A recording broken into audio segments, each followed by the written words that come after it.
जय हिंद दोस्तों, कैसे हैं आप सब। तो आशा करते हैं कि आप सब अच्छे होंगे। और आज हम लोग देखेंगे बिहार पुलिस कांस्टेबल का घटना चक्र का प्रैक्टिस सेट। आज हम 5 देखने वाले हैं। इससे पहले जो है सेट 4 का प्रोवाइड किया जा चुका है। यदि आप नहीं देखे हैं तो प्लेलिस्ट में जाइए, वहाँ पर आपको सारे वीडियोज़ मिल जाएंगे। और चलिए हम लोग इसको शुरू करते हैं। और इस बुक में आपका टोटल जो है 10 प्रैक्टिस सेट दिया गया है, तो हम लोग इसको 10 दिनों में कंप्लीट कर लेंगे। आज हम लोगों का ये सेट 5वां है। चलिए हम लोग इसको स्टार्ट करते हैं। और यदि आप इस बुक को ख़रीदना चाहते हैं तो आपको मार्केट में ये 100 रुपये में आसानी से मिल जाएगा। आप लोग इसको ख़रीद कर भी पढ़ सकते हैं। हालांकि मैं इसका PDF आपको प्रोवाइड कर दूंगा। और इसका दोस्तों जो टाइमिंग है, यह जो वीडियो है आपको 7:30 में प्रतिदिन शाम को दिया जा रहा है लाइव। तो आप लोग लाइव क्लास में जुड़िएगा। और चलिए हम लोग अपने जो है सेट को स्टार्ट करते हैं। पहला प्रश्न आपका ये रहा कि दिए गए शब्द के पर्यायवाची शब्द का चयन करें। दोस्तों ये जो कुंतल शब्द है, कुंतल का पर्यायवाची क्या होता है? कुंतल का पर्यायवाची केस होता है। Option C case. कुंतल का और भी कई पर्यायवाची शब्द है, जैसे कि बाल हो गया, कच्च हो गया, गोसु हो गया। ये सभी कुंतल का ही पर्यायवाची शब्द है, यानी कि बाल का ही पर्यायवाची शब्द है। दिए गए वाक्यांश के लिए एक शब्द दीजिए। दोस्तों ये जो कहल प्रिय हो, जो कलह प्रिय हो, जो कलह प्रिय हो, उसके लिए एक शब्द हम लोग कह सकते हैं। तो कलह प्रिय मतलब दोस्तों होता है झगड़ालू। ठीक है, ऑप्शन बी याद रखिएगा। कलह प्रिय मतलब झगड़ालू। नेक्स्ट प्रश्न तीसरे नंबर ये कि सही वर्तनी वाले शब्द का चयन करें। इसमें 3 जगह पर आपका आधुनिकीकरण दिया गया है। और कौन सा आधुनिकीकरण सही है, सभी लोग आंसर कीजिएगा। और आधुनिकीकरण ये दोस्तों ये ऑप्शन डी का जो आधुनिकीकरण है यह बिल्कुल सही है। ठीक है, देख लीजिए ध्यान से। आधुनिकीकरण का जो ये प्रोनाउंसिएशन है ये सही है। चौथा प्रश्न के दिए गए 4 विकल्पों में से उस विकल्प का चयन करें जो नीचे दिए गए मुहावरे का अर्थ व्यक्त करता है। ये भागीरथ प्रयत्न।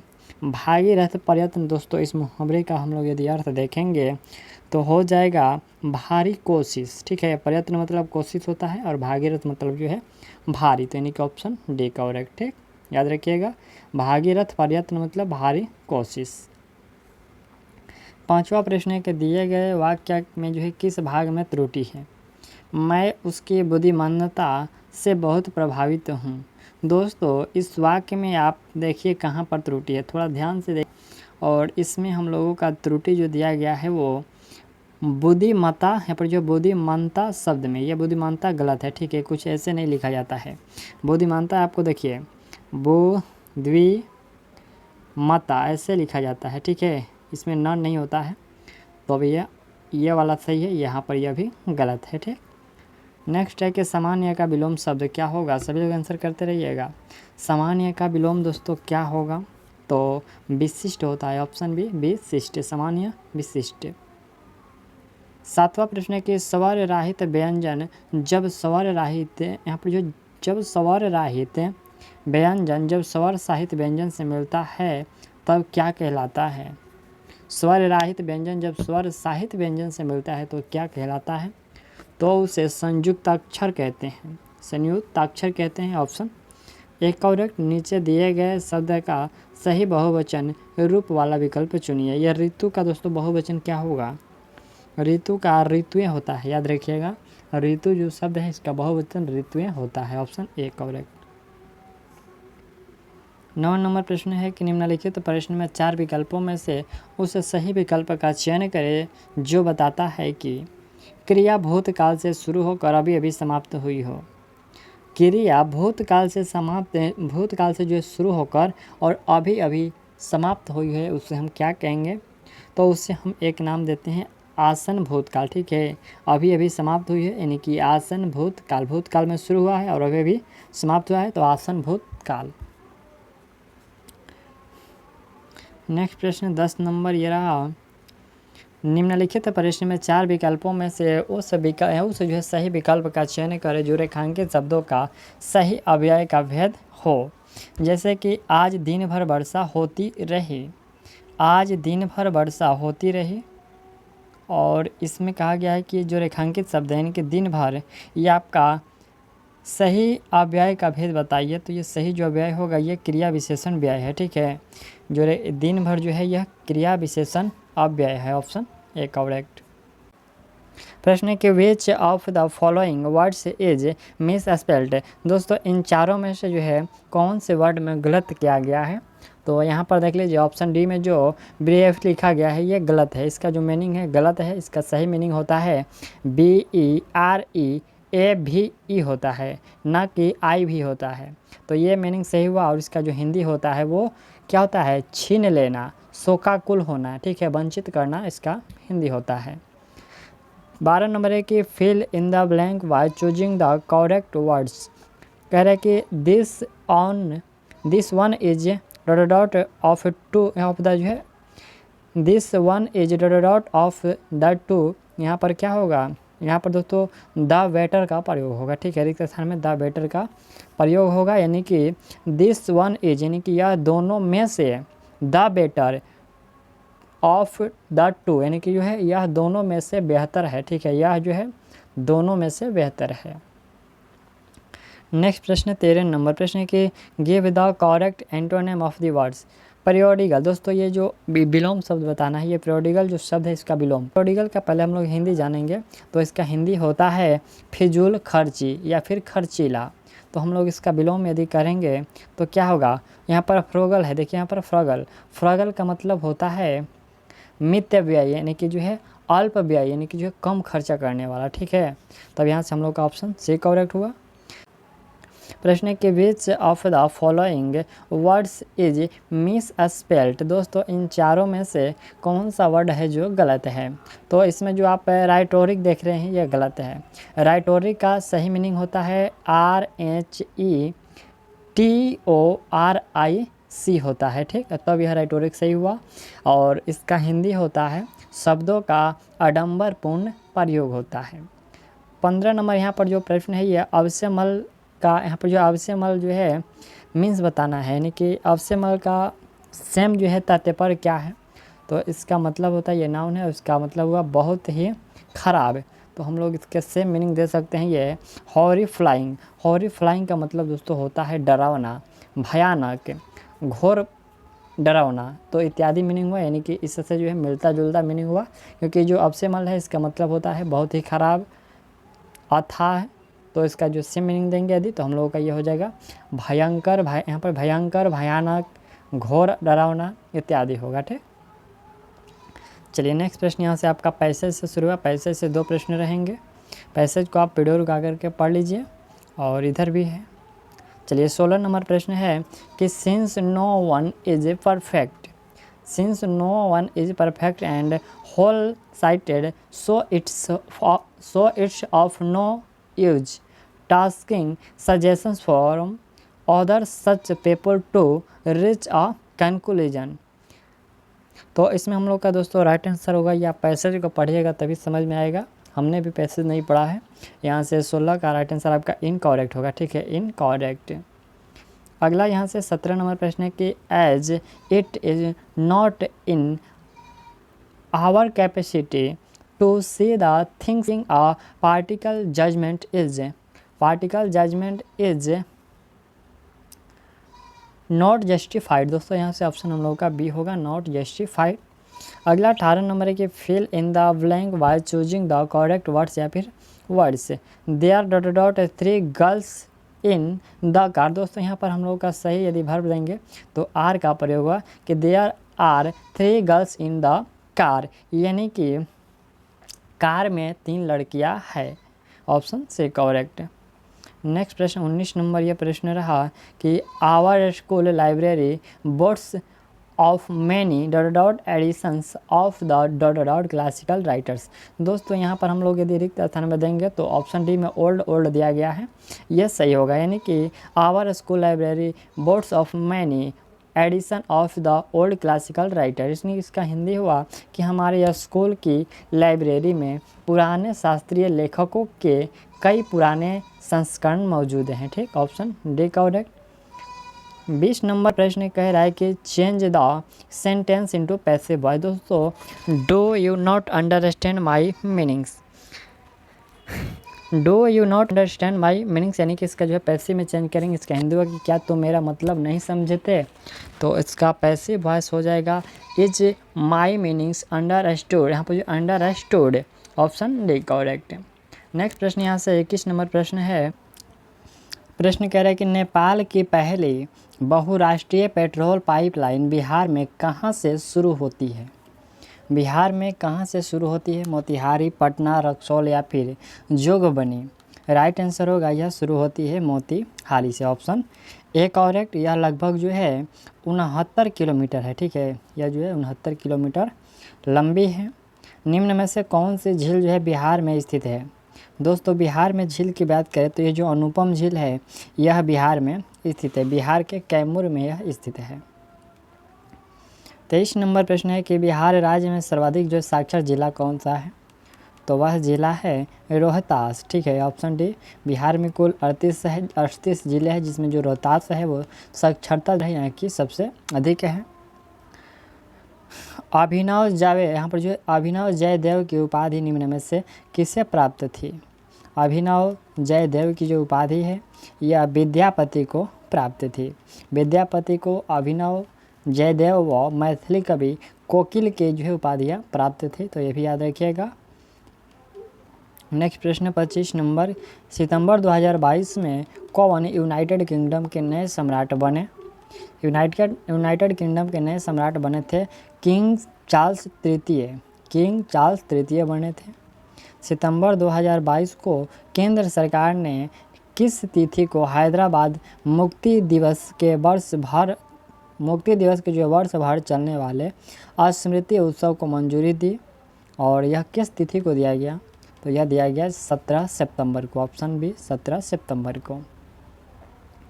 नेक्स्ट प्रश्न यहाँ से 27 नंबर प्रश्न रहा कि 18 से 22 अक्टूबर 2022 के मध्य डेफ एक्सपो 2022 का जो 12वां संस्करण कहाँ आयोजित हुआ? दोस्तों जो 12वां संस्करण है याद रखिएगा ये गांधीनगर में आयोजित हुआ था, ठीक है। गांधीनगर लखनऊ उत्तर प्रदेश में जो है आयोजित हुआ था। सॉरी, गांधीनगर जो उत्तर प्रदेश नहीं, गांधीनगर जो है गुजरात में आयोजित हुआ था और इसका जो 11वां है, ठीक है, ये 12वां जो है गांधीनगर में, लेकिन जो 11वां संस्करण था वह लखनऊ उत्तर प्रदेश में आयोजित हुआ था, ठीक।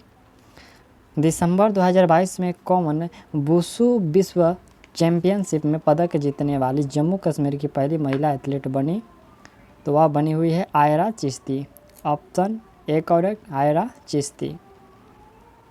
29 नंबर प्रश्न है कि सितंबर 2022 में बिहार राज्य के किस जिले में देश के सबसे बड़े रबर डैम का उद्घाटन किया गया?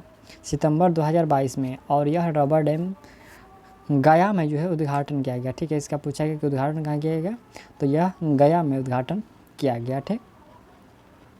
नेक्स्ट है कि भारत में जो जीएसटी कब लागू हुआ था? तो दोस्तों आपको याद होगा भारत में जो जीएसटी है यह 1 जुलाई 2017 को लागू हुआ था, ठीक। और 1 जुलाई 2017 को तत्कालीन वित्त मंत्री अरुण जेटली द्वारा जो यह लागू किया गया था, ठीक। जीएसटी जो है यह एक अप्रत्यक्ष कर है, यानी कि अप्रत्यक्ष एक टैक्स है।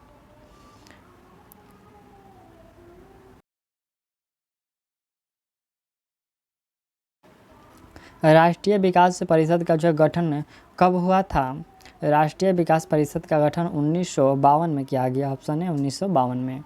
बिहार में पहले समेकित चेक पोस्ट की स्थापना कब की गई?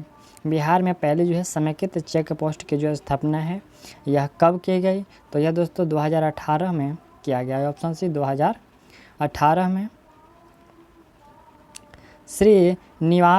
यहाँ पर जो श्री निवारण चंद्र दास गुप्ता थे तो इनका जो संबंध था वो पुरुलिया से था, ठीक है। इनका जो संबंध था ये पुरुलिया से था जो वर्तमान में बांग्लादेश में हुआ था, ठीक। इनका जन्म जो वर्तमान में बांग्लादेश में हुआ था, किंतु इनकी जो कर्म जो भूमि है वो पुरुलिया बिहार रही है, ठीक है।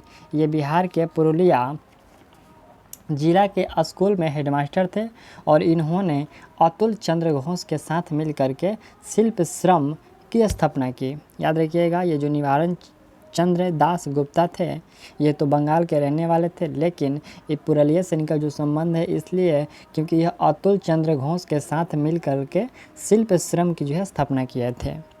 बिहार के किस वकील ने यह सहयोग आंदोलन के दौरान लाभप्रद वकालत का पेश त्याग दिया? और यह जो पेशा जो त्याग दिया और यह त्यागा गया था राजेंद्र प्रसाद के द्वारा। बिहार के किस वकील ने असहयोग आंदोलन के दौरान लाभप्रद वकालत का जो पेशा है वो त्याग दिया गया और यह राजेंद्र प्रसाद के द्वारा त्याग दिया गया, ठीक। चलिए अगला प्रश्न 35 नंबर, डॉक्टर द्वारा शल्य क्रिया में एनेस्थीसिया के रूप में प्रयोग किया जाता है। ये एनेस्थीसिया के रूप में किसका प्रयोग किया जाता है? तो नाइट्रस ऑक्साइड का। डॉक्टर द्वारा शल्य क्रिया में एनेस्थीसिया के जो है प्रयोग में किसका प्रयोग किया जाता है? तो नाइट्रस ऑक्साइड का। मधुमेह के रोगी चाय में मिठास लाने के लिए प्रयोग किया जाता है। मधुमेह के रोगी चाय में मिठास लाने के लिए प्रयोग किया जाता है और यह प्रयोग किया जाता है सैकरिन का। ठीक है, सैकरिन का। अगला प्रश्न 37 नंबर, निम्न में से किसे मार्स गैस कहते हैं? मार्स गैस जो है मीथेन को कहा जाता है। डिहाइड्रेशन होने पर शरीर में कमी हो जाती है।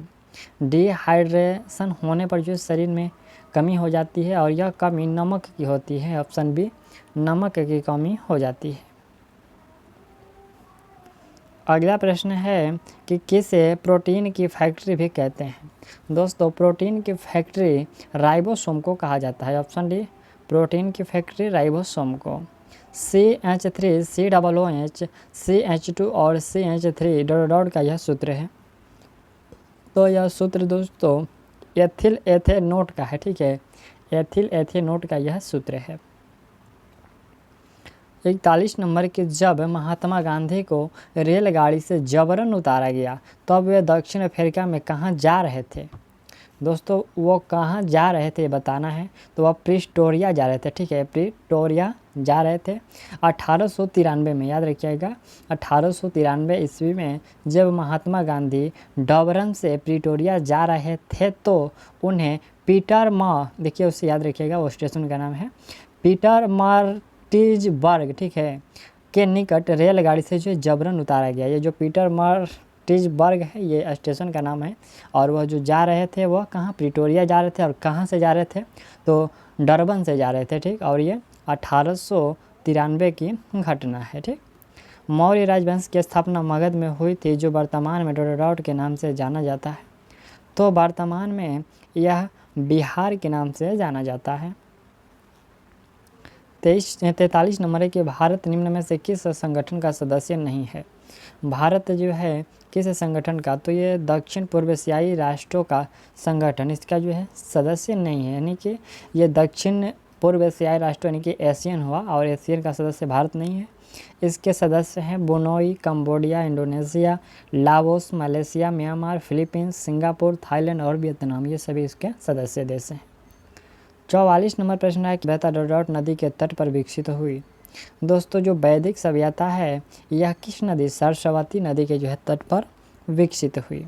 C60 एक अणु है जिसमें डोडोडॉट के रूप में व्यवस्थित 60 कार्बन परमाणु होते हैं। 60 कार्बन परमाणु होते हैं और यह दोस्तों 12 पंचभुज और जो है 20 षष्ठभुज के रूप में व्यवस्थित जो है 60 कार्बन परमाणु होते हैं।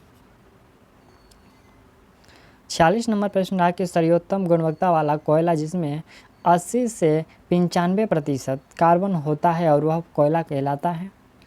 तो वह एंथ्रासाइड कोयला कहलाता है। ठीक है, एंथ्रासाइड कोयला में लगभग जो है 80 से 95 के जो है मध्य कार्बन की मात्रा होती है। ये जो बिटुमिनस है तो इसमें दोस्तों कार्बन की मात्रा 60 से जो है 85% होती है। और एक होता है ये लिग्नाइट, तो लिग्नाइट में आपका 50 से जो है 60% जो होती है। और जो ये पीट है ये सबसे लो क्वालिटी का कोयला है, इसमें आपका 30 से लेकर 50 के जो है मध्य कार्बन की मात्रा होती है। 47 नंबर है कि महाधमनी डोडोडॉट के शीर्ष पर शुरू होती है। महाधमनी डोडोडॉट के शीर्ष पर शुरू होती है, तो यह शुरू होती है बायां।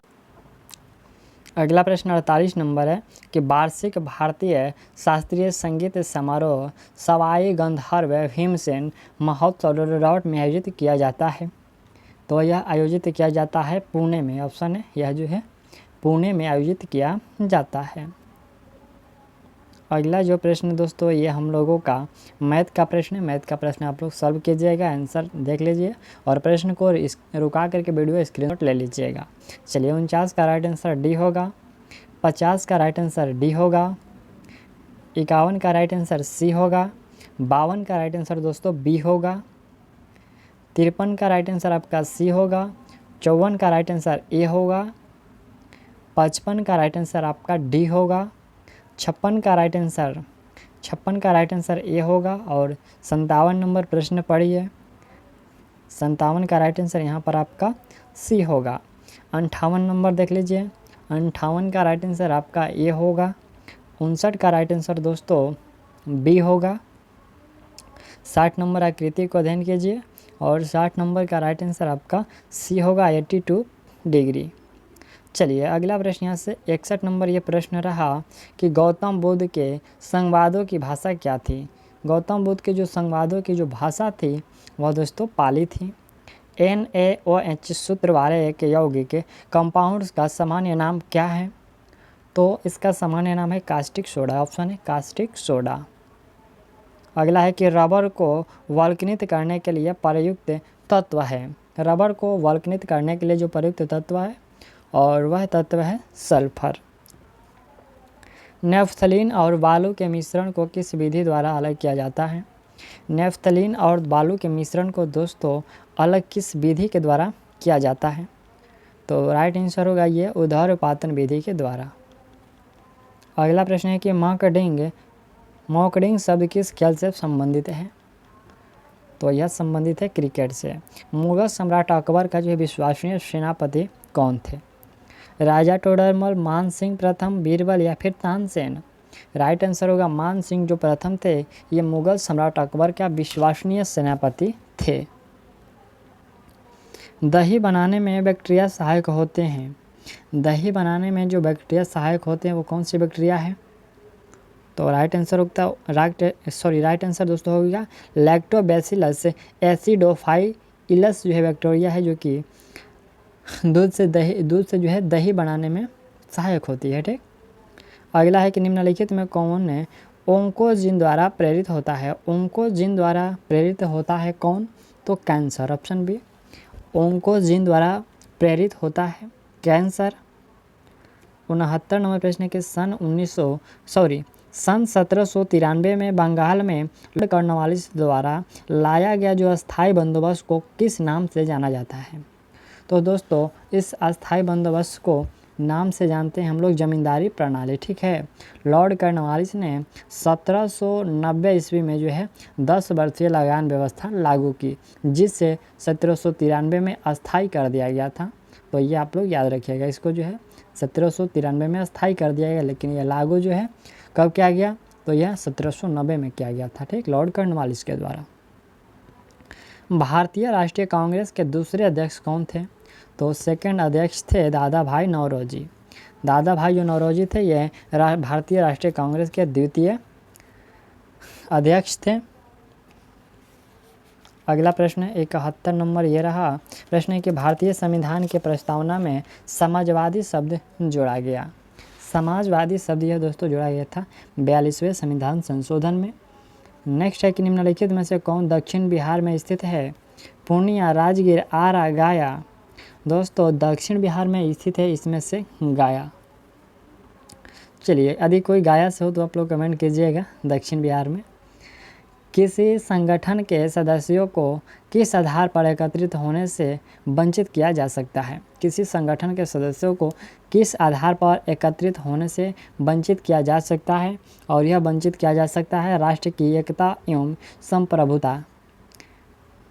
नेक्स्ट प्रश्न यहाँ से 74 नंबर प्रश्न रहा कि निम्नलिखित में से कौन सा एक आदेश किसी व्यक्ति को गैर कानूनी ढंग से बंदी बनाए जाने पर उसकी स्वतंत्रता सुनिश्चित करने के लिए उच्चतम न्यायालय द्वारा जारी किया जाता है? और उच्चतम न्यायालय द्वारा दोस्तों जारी किया जाता है बंदी प्रत्यक्षीकरण। 75 नंबर प्रश्न रहा कि देश में राष्ट्रीय आपातकाल लागू करने के लिए सशस्त्र विद्रोह शब्द जो है किस संविधान संशोधन अधिनियम द्वारा जोड़ा गया? तो यह जोड़ा गया था 44वें संविधान संशोधन अधिनियम के द्वारा। यदि राष्ट्रपति एवं उपराष्ट्रपति अक्षम अथवा उनकी मृत्यु कार्यकाल में हो जाती है तो कार्यकारी राष्ट्रपति कौन होंगे? यदि राष्ट्रपति और उपराष्ट्रपति नहीं रहे तो उनके जगह पर कौन कार्य करेगा? तो दोस्तों सर्वोच्च न्यायालय के मुख्य न्यायाधीश जो होंगे इनके जगह पर काम करेंगे। दाब की इकाई क्या है? दाब की इकाई दोस्तों पूछा गया कि क्या है, तो न्यूटन प्रति वर्ग मीटर जो है ये दाब की इकाई है। अगला प्रश्न ये 78 नंबर प्रश्न रहा कि 40 डिग्री सेल्सियस का मान फ़ारेनहाइट स्केल में होगा। दोस्तों ये फ़ारेनहाइट स्केल में आप लोग निकाल सकते हैं, ये 104 डिग्री फ़ारेनहाइट होगा। बस के अचानक रुक जाने की स्थिति में बस में सवार यात्री आगे की ओर झुक जाते हैं, ऐसा न्यूटन के किस नियम के चलते होता है? तो दोस्तों ऐसा जो होता है ये गति के प्रथम नियम यानी कि न्यूटन के प्रथम जो है गति के नियम के कारण होता है। अगला प्रश्न है 80 नंबर, ये प्रश्न रहा कि स्थिर गति के साथ वृत्ताकार पथ में चल रही वस्तु का होता है। स्थिर गति के साथ वृत्ताकार पथ में जो चल रही वस्तु का होता है, तो यह दोस्तों होता है चर त्वरण होता है। ठीक है, उस वस्तु का जो तर जो होता है वो वस्तु का जो चर जो होता है वो त्वरण होता है। ठीक, बैंगनी रंग का तरंग दैर्घ्य होता है, बैंगनी रंग का तरंग दैर्घ्य सबसे कम होता है। ठीक है, बैंगनी रंग का जो तरंग दैर्घ्य होता है वो सबसे कम होता है और सबसे अधिक किसका होता है, तो लाल रंग का। बैंगनी प्रकाश के तरंग दैर्घ्य का जो परास होता है एनएम यानी कि जो नैनोमीटर में कितना होता है, तो यह परास दोस्तों कितना होता है, परास दोस्तों ये आपको 380 से लेकर के 450 के जो है मध्य होता है। नेक्स्ट प्रश्न 83 नंबर प्रश्न है कि सूर्यास्त के समय सूर्य लाल दिखाई देता है क्योंकि लाल रंग अन्य रंगों की अपेक्षा कम प्रकीर्णित जो है होता है। लाल रंग अन्य रंगों की अपेक्षा जो कम प्रकीर्णित होता है, ऑप्शन सी करेक्ट। अगला प्रश्न है कि लेजर वह युक्ति है जिससे उत्पन्न होती है, लेजर वह युक्ति है जिससे उत्पन्न होती है सशक्त प्रकाश की किरण पुंज, सशक्त प्रकाश की जो किरण पुंज उत्पन्न होती है।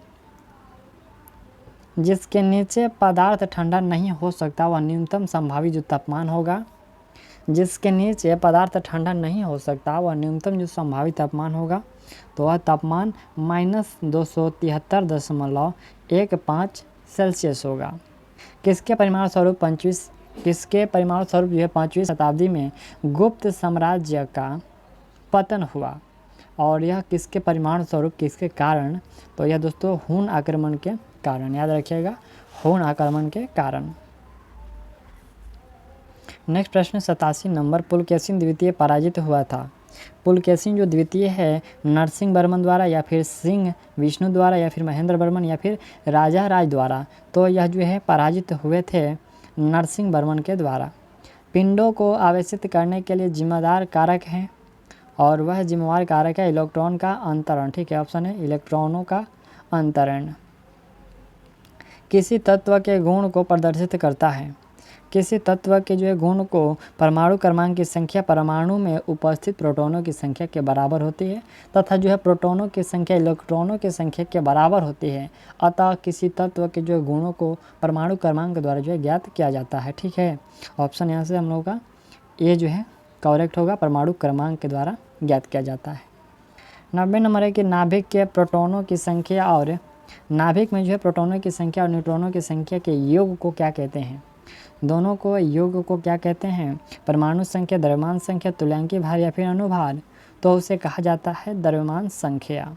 निम्न में से किसकी अणु संख्या तथा जो अनुभार एक समान है, तो यह एक समान होता है हाइड्रोजन का। अगला है कि निम्न में कौन सी जल विद्युत परियोजना कृष्ण या फिर उसकी सहायक नदियों पर नहीं है, और निम्न में कौन सी जो जल विद्युत परियोजना कृष्ण या उसकी सहायक नदियों पर नहीं है, और वह हो जाएगा निजाम सागर। ये निजाम सागर जो है, देखिए ये हम लोग बात करते हैं थोड़ा सा, कृष्ण नदियाँ या फिर उसकी सहायक नदियों पर जो है बनाए गए बांध कुछ इस प्रकार है, जैसे कि नागार्जुन सागर जो बांध है वो कृष्ण नदी आंध्र प्रदेश और तेलंगाना की सीमा पर है। तुंगभद्रा जो है दोस्तों ये कृष्ण की सहायक नदी कर्नाटक में है, और जो श्रीशैलम जो बांध ये कृष्ण नदी आंध्र प्रदेश में है, और जो निजाम सागर बांध है ये तेलंगाना राज्य में गोदावरी की सहायक नदी। ठीक है, याद रखिएगा निजाम सागर जो बांध है ये गोदावरी की सहायक नदी मंजीरा नदी पर यह बनाया गया बांध है। नेवली ताप विद्युत स्टेशन किस राज्य में स्थित है, नेवली दोस्तों तमिलनाडु में है, ऑप्शन सी तमिलनाडु में। अगला प्रश्न है कि पूछल तारा किसकी परिक्रमा करता है, उछल तारा जो है किसकी परिक्रमा करता है, तो यह सूर्य का परिक्रमा करता है। एक प्रकाश वर्ष होता है, तो यह 9.46 गुना 10⁻15 मीटर के बराबर। 96 एक कण को ऊपर की ओर 39.2 मीटर प्रति सेकंड की गति से फेंका जाता है। ऊपरी दिशा में जाने वाले उसके समय की गणना कीजिए। तो उसकी समय की गणना दोस्तों हम लोग 30 सेकंड, यहाँ पर जो 30 सेकंड यानी कि दोस्तों राइट आंसर इसका हो जाएगा 4 सेकंड में जो है यह पहुँचेगा। ठीक है, v बराबर u माइनस GT इस सूत्र पर आप लोग इसको सॉल्व कीजिए, 4 सेकंड आएगा। अश्व यदि एकाएक चलना प्रारंभ कर दे तो जो अश्वारोही के गिरने की जो आशंका का क्या कारण है, तो उसके जो है गिरने का जो कारण होता है वो विश्राम जड़त्व होता है। ठीक है, अश्व यदि एकाएक चलना प्रारंभ कर दे तो जो अश्वारोही होते हैं, यानी कि जो घोड़े पर सवार होते हैं, उनको गिरने की जो है आशंका बढ़ जाता है, और या फिर कारण होता है यह विश्राम जड़त्व के कारण। नेक्स्ट प्रश्न है कि यदि एक हवाई जहाज 400 मीटर की दूरी तय करती है और किया गया कार्य जो है 20,000 जूल है, तो लागू किया गया बल ज्ञात कीजिए। दोस्तों यहाँ पर जो है लागू किया गया बल ज्ञात करना है, कितना होगा, तो यह 5 न्यूटन होगा। ठीक है, कितना होगा, कार्य जो है ये आपका 20,000 जूल है, और जो विस्थापन जो की दूरी है वो 4,000 मीटर है। तो इसको हम 4,000 मीटर है दोस्तों, तो बस इसको क्या करना है, 20,000 को 4,000 से भाग देना है, 5 न्यूटन आ जाएगा। 99 नंबर, जब 10 न्यूटन का एक बल 50 किलोग्राम द्रव्यमान की एक वस्तु पर लगाया जाता है तो उत्पन्न होने वाले त्वरण की गणना कीजिए। तो वह उत्पन्न होगा जो त्वरण वह 2 मीटर प्रति सेकंड इनवर्स 2 होगा। ठीक, चलिए 100 नंबर प्रश्न है कि भारतीय संविधान के किस भाग में संघीय न्यायपालिका का उल्लेख है। संघीय न्यायपालिका का दोस्तों न्यायपालिका का जो है उद्देश्य है, और यह है भाग 5 में, ऑप्शन डी होगा। देखिए, भारतीय संविधान के भाग 5 के अध्याय 4 में संघ की न्यायपालिका का उल्लेख है। संघीय न्यायपालिका का जो वर्णन है संविधान के अनुच्छेद, यह भी याद रखिएगा, आर्टिकल जो है 124 से 147 तक है। ठीक है, 124 से 147 तक है संघीय न्यायपालिका का वर्णन। तो दोस्तों यहाँ तक हम लोगों ने जो है 100 प्रश्नों को कंप्लीट कर लिया। ये हम लोगों का जो प्रैक्टिस सेट था, यह प्रैक्टिस सेट 5 था, और जो अगला सेट आपका 6 है, कल शाम को 7:30 में आपको प्रोवाइड किया जाएगा। तो चलिए मिलते हैं अगले वीडियो में, और तब तक के लिए थैंक्स और ऑल दी बेस्ट। और आप लोग कमेंट कीजिए कि इस सेट में आप कितना प्रश्नों को सही कर पाए हैं। बहुत से लोगों का जो कमेंट आ रहा है कि 55, किसी का 60, किसी का 75 तक आ रहा है, लास्टिंग जो है 75 तक आया है। आप लोग इस सेट में देखिए कितना प्रश्न सही है। हालांकि जो सेट है थोड़ा कठिन नहीं है, ये आपका मॉडरेट प्रश्न है, तो आप लोग इसको सॉल्व कीजिएगा अच्छी तरह से, और आप लोग कमेंट कीजिए कि कितना प्रश्न जो है सही कर पाए हैं।